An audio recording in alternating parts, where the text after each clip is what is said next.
At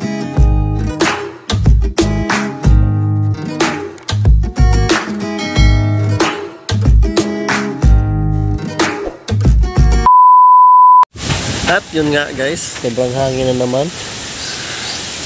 At itong manok natin dito na pure kelso ay umitlog pala. Ayan o. Pero basag kasi siguro na ano sa bato. Ito pa. Yan.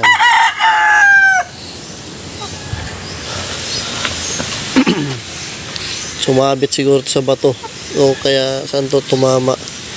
Pero ayos lang yun guys kasi ano naman to, walang laman to.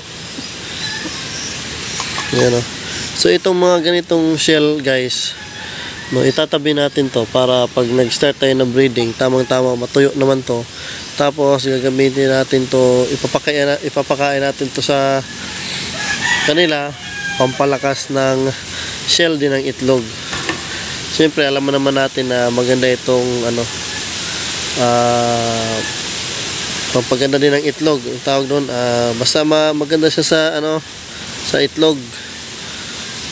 Yan, ito yung papakain natin. Lagay lang natin dito.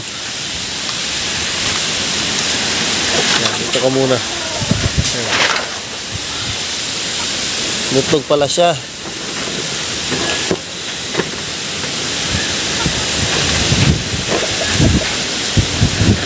Ano? Itong dalawa ay wala. Siya lang. Kukurgahin po naman sana mamaya, pero nakakain ng itlog. Hindi lang siguro mamayang gabi. Anyways, meron tayong mga gamot dito guys. Napapakita ko sa inyo yung gagamitin natin na pang priming na mga gamot o vitamin sa ating gagamitin ngayong early bird, no? So ito papakita ko sa inyo guys. Alright, so ito yung mga ito yung mga gagamitin ko guys. Unang-una, syempre meron tayong dextrose powder. Ito gagamitin ko rin to pang ganda din ng katawan. Ayan o, nakalagay o, Mega Energizer. Kasi medyo lugon yung broodcock natin. So gagamitin natin to. Tapos syempre hindi mawawala itong vitamin B12 na tablet. Gagamitin natin to. Yan. Ito yung maliit na ano guys, maliit na B12, yung bilog. Tapos meron tayong, ito naman ay gagamitin natin sa babae pag nag-start na tayong mag breed. So yun o. Ito ay egg 1000. Dalawa lang muna yung binili ko. Pero ito yung gagamitin natin guys. Water soluble, meron siyang vitamin B complex, vitamins E, zinc oxide, selenium. Yan. Yung formulation at saka paggamit nandito sa likod. Alright, gagamitin natin to. Tapos ito bibigay natin to sa broodcock natin, Vitamin Pro 357. Yan. So, bibigay din tayo ng ganito vitamins, no, kasi yung broodcock natin medyo ano siya, lugon nga. Tapos bago tayo magsimula, siyempre meron tayong ano dito, pampaligo. Kailangan natin to Serumite. Ayan, antifungal, antiparasitic, antimicrobial.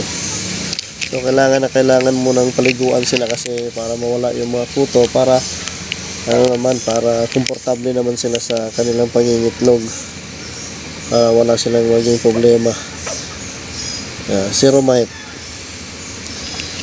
Iba-iba tayo ng ginagamit guys, no? So para ano, iba-iba yung ginagamit ng kada breeder. So yun, ito ay sarili ko lang din panggamit. Tapos meron din ako ditong Promotor 43. Yan, bibigay ko rin to sa broodcock natin. So hindi to araw-araw guys ha, weekly lang. Weekly lang, hindi naman araw-araw, hindi kailangan araw-araw. Yan. Tapos, meron tayong, ito luma na to, hindi to kasali. Boltflex to guys, Boltflex. Tapos, meron ditong astig na pamurga. Yan. Siyempre, kailangan natin ito. Astig na pamurga. Wala kasi yung gusto ko guys, yung bunga. Yan, astig. Meron tayong astig. Ayan. Tapos, B50, nakapagbigay na ako. No, nagbigay na ako ng B50. Kailangan ginagamit ko rin to B50. Para ka rin nagkukondisyon ng panglaban ba.